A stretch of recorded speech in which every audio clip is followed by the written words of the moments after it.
Hello students, I welcome you in the new class of Social Science class 9th History. The chapter was going on Russian Revolution. In the previous video, we have studied about the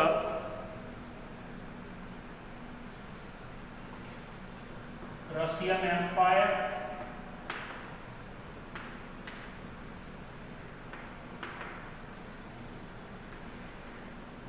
Tsar Nicholas II ruled in the Russian Empire, and the Russian Empire included the Central Asia's countries and Azerbaijan, Belarus, the neighboring countries which was so part of the Soviet Rus that time. There were mostly religious people of Christianity and others follow. Few people follow the Buddhism and Muslim. Now, socialism in Russia.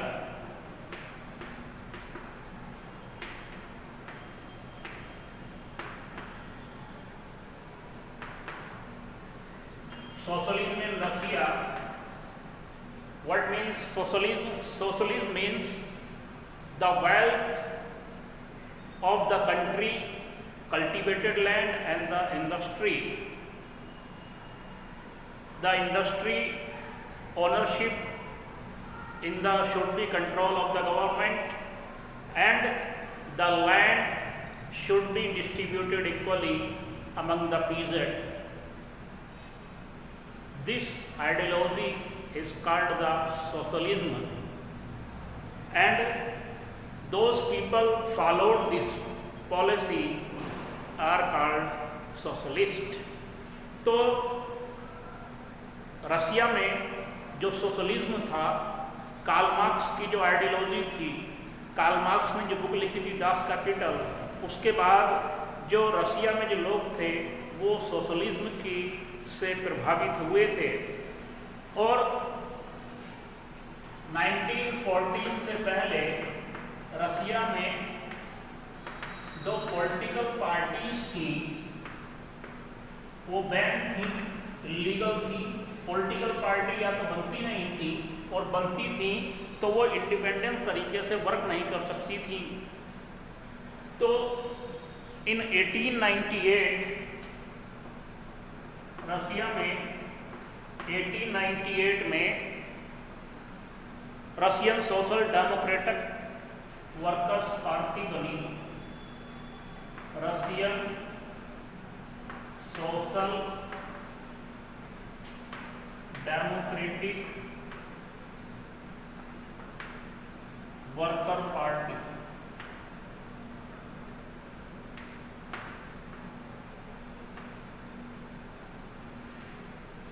विश्वास ये जो party थी ये work करती थी industrial worker के लिए। उनके एसोसिएशन बनाए गए, यूनियंस बनाए गए, and demanded for the reduction in the working hours and give the better working condition to the workers and better wage. These are the demanded. पहले तो जो वर्कर्स हैं उनकी वर्किंग कंडीशन अच्छी हो, इट मीन्स उनको कोई जान जाने का, कोई चोट लगने का खतरा ना हो, और क्या हो, वर्किंग आवर, वर्किंग जो आवर्स हैं वो फिक्स हों, 8 आवर्स, एंड जो वेज है उसको बढ़ाया जाए। These were the demanded of the workers. Socialists were active in the countryside. जो सोशलिस्ट लोग थे वो कंट्री साइड में एक्टिव थे, रूरल एरियाज में।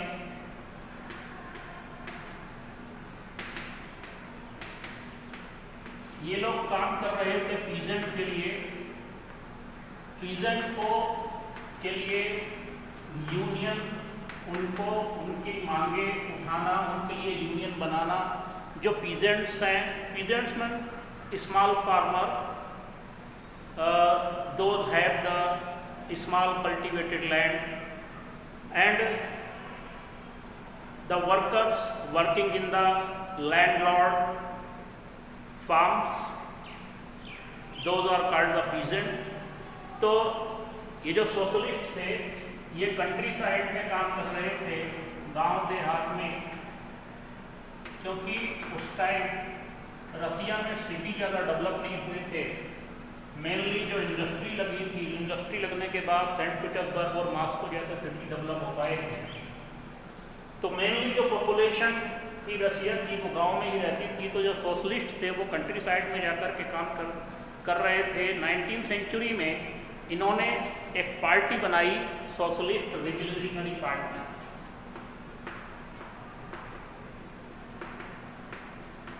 Socialist revolutionary party.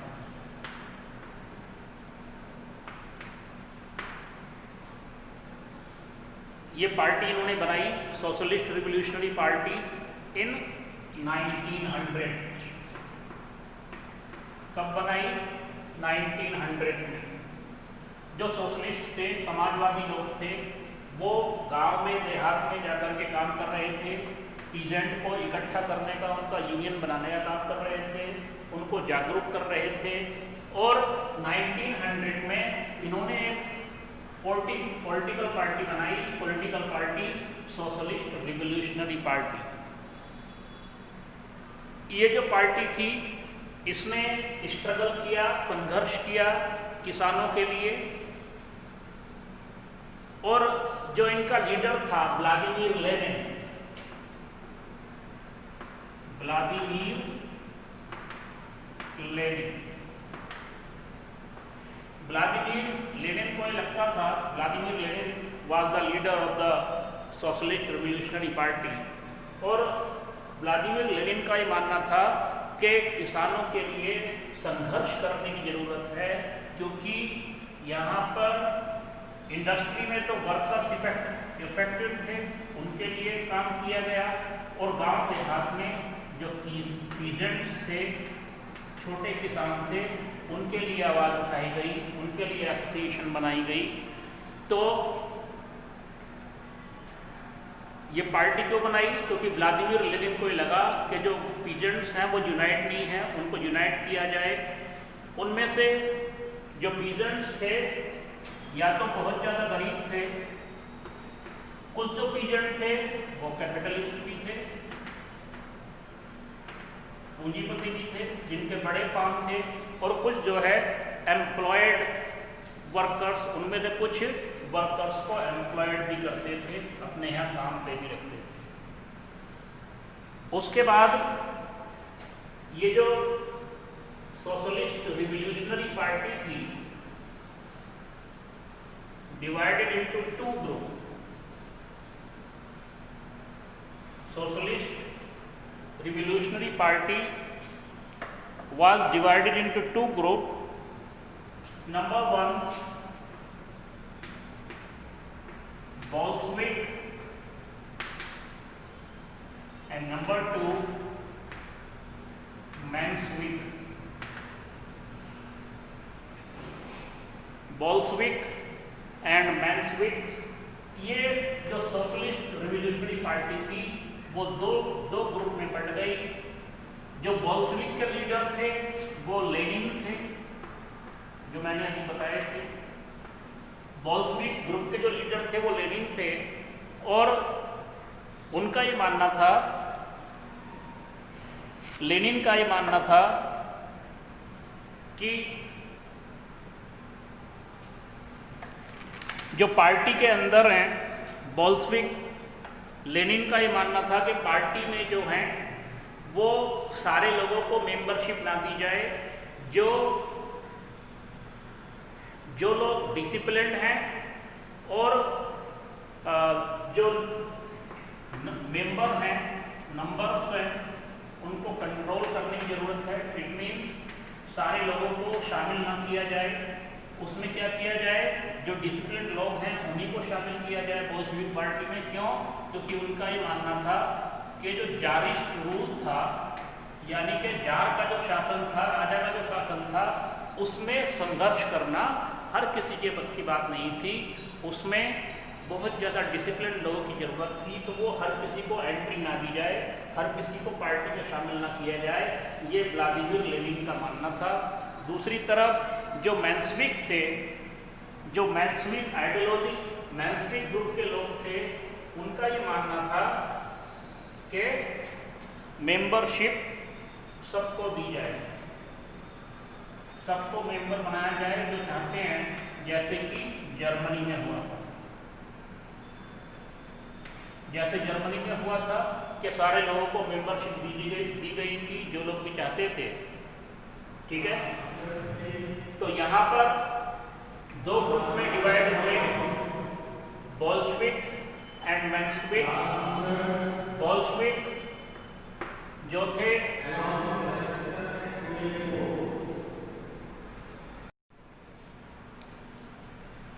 ये जो बोल्शेविक थे, बोल्शेविक का लीडर लेनिन था, इनका ये मानना था कि सब लोगों को मेंबरशिप ना दी जाए, जो डिसिप्लिन लोग हैं उन लोगों को मेंबरशिप दी जाए। दूसरी तरफ जो मेंशेविक थे वो कहते थे कि जैसे जर्मनी में सब लोगों को अलाउड है, वैसे ही सबको अलाउड किया जाए।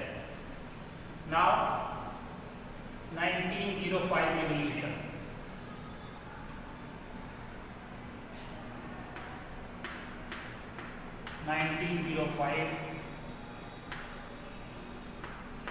Revolution.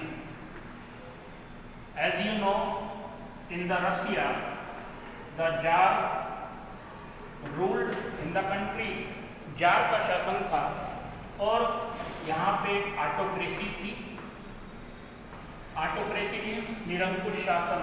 The power vested in the one hand. It means जिसपे किसी का कोई कंट्रोल ना हो, निरंकुश या तानाशाही, तो वहाँ पर ऑटोक्रेसी थी। तो ये जो लिबरल्स थे और रिवॉल्यूशनरी थे, ये लोग जो जिस तरीके की गवर्नमेंट चल रही थी, इट मीन्स जार की पावर को कंट्रोल करना चाहते थे और इसके लिए इन्होंने वर्कर्स और पीजेंट्स के लिए काम किया।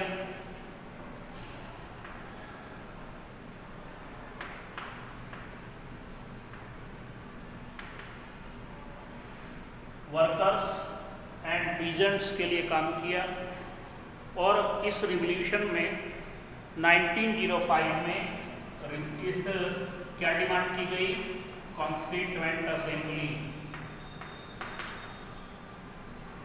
कि रशिया में एक कॉन्स्टिट्यूएंट असेंबली बनाई जाए, कॉन्स्टिट्यूशन फॉर्म किया जाए एंड कॉन्स्टिट्यूएंट असेंबली बनाई जाए। अब जो उससे पहले जो 1904 का ईयर था, वो वर्कर्स के लिए बहुत ज़्यादा हार्डशिप, परेशानियां लेकर के आया, क्योंकि इस टाइम जो एसेंशियल गुड्स थे उनके रेट तो बहुत ज़्यादा बढ़ गए, इंक्रीज हो गए और वर्कर्स की जो वेज थी, जो सैलरी थी, वो 20% तक कम हो गई, डिक्रीज हो गई, जिस वजह से लोगों के लिए बहुत ज़्यादा परेशानियां खड़ी हुई। और इसी बीच एक सेंट पीटर्सबर्ग की इंडस्ट्री थी, उसमें 4 मेंबर को डिसमिस कर दिया गया क्योंकि वो डिमांड कर रहे थे वेज इंक्रीज करने के लिए, मजदूरी बढ़ाने के लिए। और उनके सपोर्ट में जब 4 मेंबर्स को डिसमिस कर दिया गया, उनको नौकरी से निकाल दिया गया, तो अब तब तक रसिया में बहुत सारी यूनियन ऑर्गेनाइजेशन, वर्कर्स की यूनियन बन गई थी, ऑर्गेनाइजेशन बन गई थी। उन्होंने मिलकर के स्ट्रगल किया, संघर्ष किया और उस स्ट्राइक की, और उस स्ट्राइक में 1,10,000 जो वर्कर्स थे वो शामिल हो गए। उसके अलावा यूनिवर्सिटीज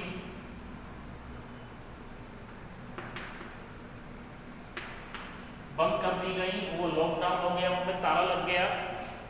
एंड उसके अलावा जो लॉयर थे, डॉक्टर्स थे, इंजीनियर्स थे, उन्होंने भी अपनी एसोसिएशन बनाई और वो लोग डिमांड करने लगे किसका, कि एक कॉन्स्टिट्यूएंट असेंबली बनाई जाए, एक पार्लियामेंट बनाई जाए। और जब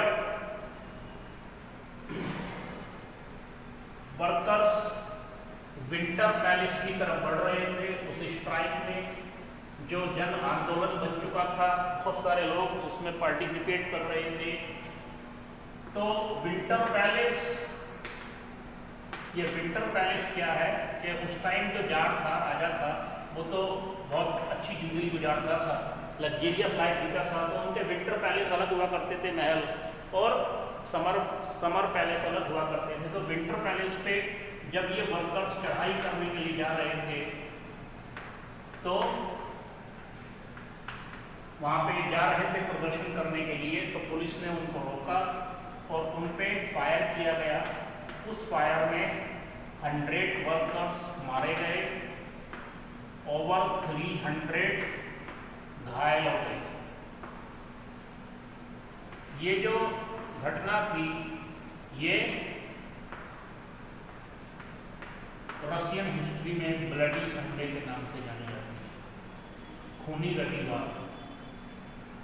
इसमें जब विंटर पैलेस पे प्रदर्शन करने के लिए वर्कर्स जा रहे थे तो पुलिस ने उनको रोका, उन पे फायर किया, जिसमें 100 से ज़्यादा वर्कर्स मरे, 300 लगभग वुंडेड हुए, घायल हुए। और ये जो दिन था, क्योंकि वो संडे का दिन था, ये ब्लडी संडे के नाम से रशियन हिस्ट्री में जाना जाता है। नाउ